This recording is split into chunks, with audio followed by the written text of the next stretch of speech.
దూషించిరట. నా తండ్రిని Islamic ధర్మోక్తి చదవమన్నారు, తిరస్కరిస్తే call చేసిరట.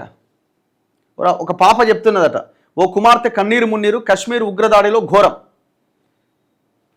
ఆ ఉగ్రదాడిలో మోడీని తిడుతూ ఒక డాటర్ చెప్తున్నది, ఒక తండ్రిని చంపేసిందా, చనిపోయిన తర్వాత ఆ బాడీ పక్కన ఉన్న ఆ డాటర్ చెప్తున్నది, నా తండ్రిని ఇస్లాం ధర్మోక్తి చదవమన్నారట, తిరస్కరిస్తే కాల్ చేసిరట. ఉగ్రవాదులు రావడంతో ఒక కుటుంబం బిక్కుబిక్కుమంటూనే టెంటులో దాక్కున్నది. కానీ వాళ్ళు వచ్చి 54 ఏండ్ల సంతోష్ జగ్దలేను బయటకు పిలిచారట, బయటికి రమ్మన్నారట. ఇస్లామిక్ ధర్మోక్తిని చదవమని బెదిరించిరట. తిరస్కరించడంతో ఆయన పైన 3 సార్లు కాల్పులు జరిపారట. తొలుత తలలో, ఆ తర్వాత చెవిలో, అనంతరం వెనుక వైపు కాల్చారట.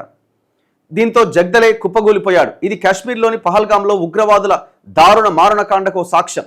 ఈ ఘటనను దగ్గరుండి చూసిన జగ్దలే 26 ఏండ్ల కుమార్తె అసావరి జగ్దలే ఈ దారుణాన్ని వివరిస్తూ కన్నీరు మున్నీరయ్యారు. ఆమె కశ్మీర్ నుంచి ఫోన్లో మాట్లాడారు. పూణేకు చెందిన వ్యాపారవేత్త జగ్దలే తన కుటుంబంతో కలిసి కశ్మీర్ టూర్కు వెళ్లారు. నా తల్లిదండ్రులతో పాటు మేము 5గురం పహల్గాం వెళ్ళాం. కాల్పులు ప్రారంభమైనప్పుడు మినీ స్విట్జర్లాండ్గా పిలిచే బైసరన్ లోయలోనే ఉన్నాం. నా తండ్రిని కాల్చిన తర్వాత వారు నా పక్కనే ఉన్న అంకుల్ వైపుగా తిరిగారు. ఆయన పైన కాల్పులు జరిపారు. నన్ను, నా తల్లిని, మా బంధువైన మహిళను వదిలేశారు. నా తండ్రి అంకుల్ పరిస్థితి ఏంటో తెలియలేదు అని పూణేలో మానవ వనరుల ఎగ్జిక్యూటివ్గా పనిచేస్తున్న అసావరి వివరించారు. స్థానికులు, భద్రతా సిబ్బంది వచ్చి తమను కాపాడారని తెలిపారు. అసావరి తన కుటుంబంతో కలిసి ఇడిలిక్ ప్రాంతంలో ఉండగా ఉగ్రవాదులు స్థానిక పోలీస్ దుస్తుల్లో వచ్చారు. దీంతో వారు వెంటనే రక్షణ కోసం సమీపంలోని టెంటులోకి వెళ్లి నేలపై పడుకున్నారు. వారితో పాటు మరో 6-7గురు పర్యాటకులు ఆ టెంటులోనే ఉన్నారు. తొలుత ఉగ్రవాదులు సమీపంలోనే ఉన్న మరో టెంటులోకి ప్రవేశించారు. అక్కడ కాల్పులు జరిపాక అసావరి కుటుంబం ఉన్న టెంటులోకి వచ్చారు. అసావరి తండ్రిని బయటకు పిలిచారు. చౌదరి బయటకు రా అంటూ పిలిచారని అసావరి తెలిపారు. ప్రధాని మోదీని సమర్థిస్తున్నందుకు తిట్టారని, కశ్మీర్ మిలిటెంట్లు అమాయకులను చంపుతున్నారని ఆరోపించడాన్ని తప్పుబట్టారని, మహిళలను, పిల్లలను చంపడం లేదని చెప్పారని ఆమె వివరించారు.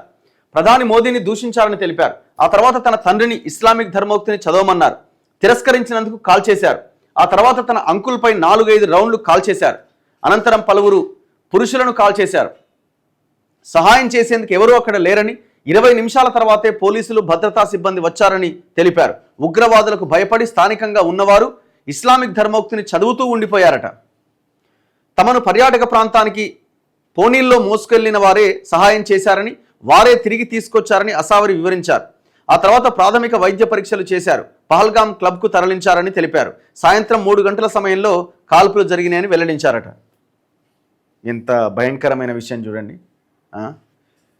మరి 20 నిమిషాలు 30 నిమిషాలు పట్టిందట అక్కడికి రావడానికి, ఆ ప్రాంతానికి. అంటే ఆ ప్రాంతాల్లో మనం కాల్పులు జరిపిన వెంటనే భద్రతా బలగాలు రావడానికి అంత ఈజీ కాదని వాళ్ళు భావించి ఉంటారా?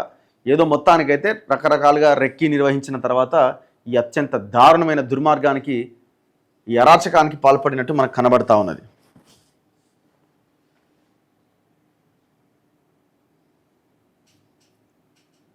సో అన్ని పేపర్స్లో మనం ఈ వార్త ప్రధానంగా చూస్తున్నాం. నెక్స్ట్ పేపర్ వచ్చినప్పుడు చదువుదాం. చలో నెక్స్ట్ మిగతా వార్తల్లో